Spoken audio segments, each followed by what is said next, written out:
Hello, everyone, and welcome here to this game of StarCraft. It is game number 3 in our best of 3 series here. It's the winner's bracket of Group B in our Brozone Layer tournament. My name is Thaco. I'm joined here today by Snow. How are you doing? Very, very good. Excited for game 3. Excellent. Of course, our yellow Terran player is going to be the PrinceofBro, spawning at the bottom center of Heavy Rain. I guess, maybe like bottom slightly off center, but it works. We could just go with the south. And in the north side of the map, as our purple Zerg, it is Snow. So we've seen 2 games so far with 2 different styles out of the PrinceofBro. Both his bio play and his mech play have been shown here. He did talk a lot about his mech play on Heavy Rain. He's been watching, there's a daily was done on it recently. He's been watching a lot and trying to nail that build. Yeah, and pretty clearly, the opening really messed with me. It is a strong opening, and that's what you need to do in that build. Ooh, messes you enough that you actually 14 pooled here. Yeah, a little bit safer, especially because that Reaper, the Reaper aggression really did a lot more damage than it should have. So, a little earlier, a little safer. Yeah. It doesn't look like we're going to see that again here, though, as looks like both the gas geyser and the barracks came in a little later than your traditional 3 Reaper harass. Might be that I didn't notice. Might be that he's just doing it a little later. We shall see, as he does have his, of course, traditional 1 Reaper coming across, because it's his favorite build right now. Yeah, and we do see Hatch coming down slightly later than normal, but nonetheless coming down. We also see 4 workers in gas. Hopefully that'll be remedied quickly. Yep, there it is. Right. Just, hoping that they somehow mind a little extra gas. Look. It can happen. I felt they needed a coffee break. Maybe not the break they got in game 1. That was more of a strike. That wasn't a break. Now you're humoring the drones, right? Like making sure they don't strike again. Yeah. Those little guys, the little mandibles. You keep them in line. Yeah, they get a break once every 2 games. Yeah. I usually play versus the AI. Give them a little. Play a game against the AI. Don't mind a single mineral the entire game. Yeah. They all end up dying horribly, but they got a good break. And really, is there anything more important? Not to the Zerg.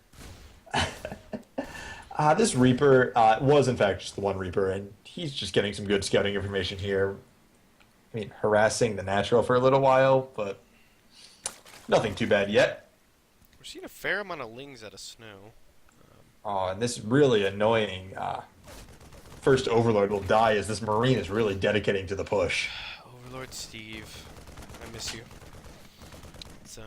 He's got my buddy. He's got the highest mortality rate in the game. Yeah, his bloody carcass falls to the ground. It's pretty sad. I mean, you gotta love those high physics. Just and the Reaper dies. What up? Giving the greatest death animations ever. Yeah, that was one of the best things about Heart of the Swarm to come in. I do love the Reaper, just the blow up and spiral away. Yeah, just a lot of good animations. Yeah. Actually, with this many lings, some damage could be done here. As there are only 3 Marines, and no, the lings just wanted to see that they were there. Baneling that's coming in and more Zerglings, actually, so some aggression is quite possible here soon out of Snow. We got a bunker coming in. PrinceofBro is actually going to be fully defended against anything that can come in anytime soon. So we should see this continue on a little bit longer.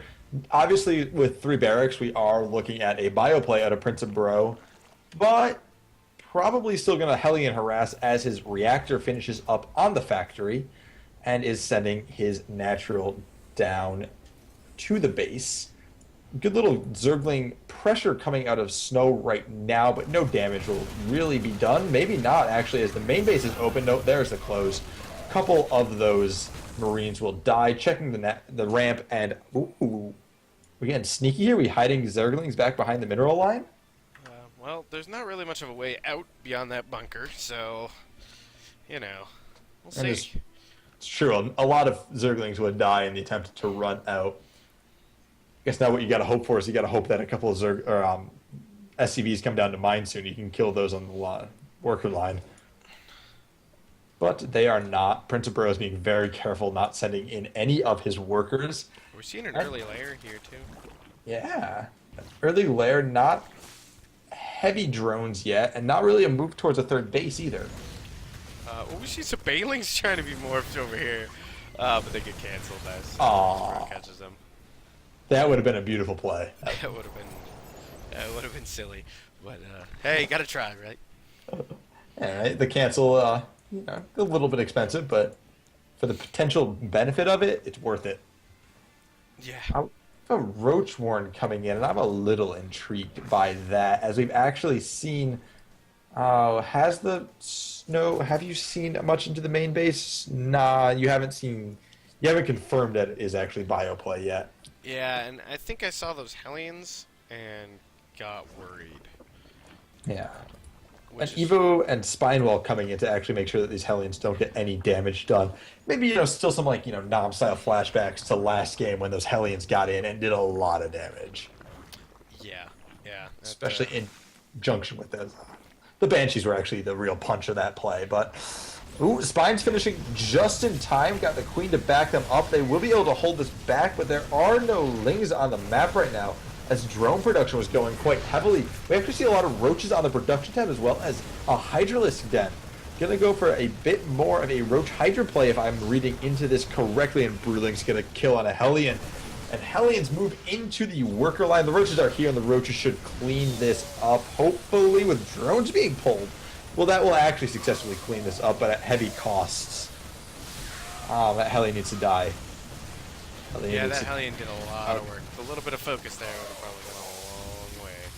Now we see a giant drone swell because, oh boy, do I need it. But then there's units coming across the map, and, that attack just hit just earlier than Snow was ready for. It's true, and that Widowmine, if it burrows, could do a lot of damage. It doesn't quite get the time to burrow. This Marauder is doing excellent damage here to the Roaches, who can't move off creep without can't move off creep without that spread reconstitution being done. Now some nice rally points for giving some free units. It's always nice. Yeah, I mean, those Widowmines are actually going to slowly push Snow further and further back up into his bases. We have no detection done yet.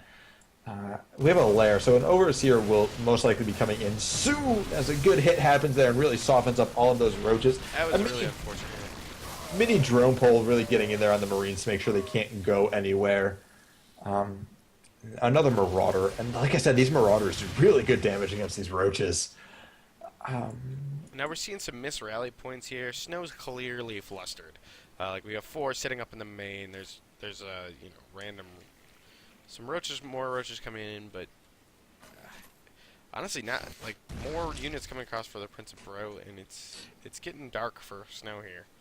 This is a tough situation to be playing it on both sides. As for Snow, you're in panic mode. You're trying to save everything that you can and get damage done.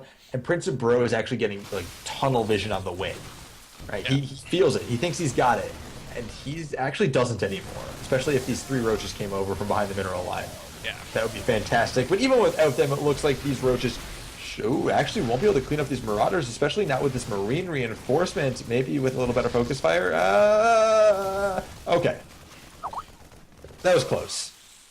If that Marine had attacked the Roaches instead of the Overseer, he would have cleaned it up. But these ones will get the full cleanup. And we have more Roaches on the production tab. And we see a bad rally point really killing Snow right now.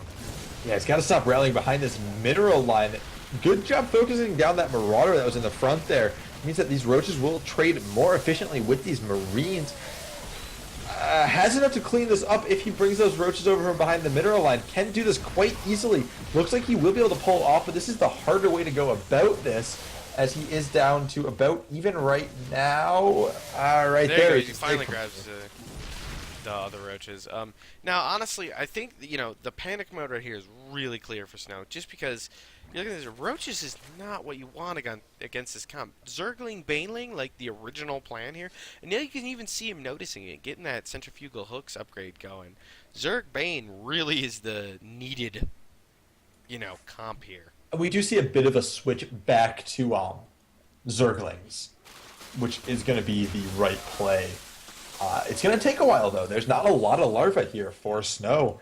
And if PrinceofBro can establish this third base, he's going to be miles ahead in this game. Good cancel force there out of Snow, but can't use these roaches in against that tank. Interestingly, in the units lost, we see it dead even. 4,600 to 4,500, and 64 units lost apiece. Very interesting that trade ended up being dead even. I'd have to say that PrinceofBro almost stuck to that aggression a little too long. It was clear that Snow was holding, and he should have gone back and thought a little more about it and put together a much more concerted push instead of just rallying units in one at a time. Yeah. Although now we're really seeing these tanks are going to murder these roaches. But we are seeing the switch back to Ling Bane. And they'll murder them if they ever get to each other. Rocks are going to prevent the armies from seeing each other for quite a while. Well, PrinceofBro looks like it's decided it's time to go. This game has been going on too long.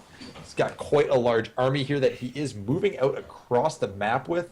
Now, this pathing is, you know, either incredibly clever or, you know, either setting the run-by is going to murder him. One or the other. That's actually just the pathing that the rocks forced. There are enough rocks on this base. Oh, he closed the rocks off. I did not even notice. The rock positioning on this map is quite weird, and these are some interesting fights. Snow sees the medevacs. His base is under attack. He knows this is coming.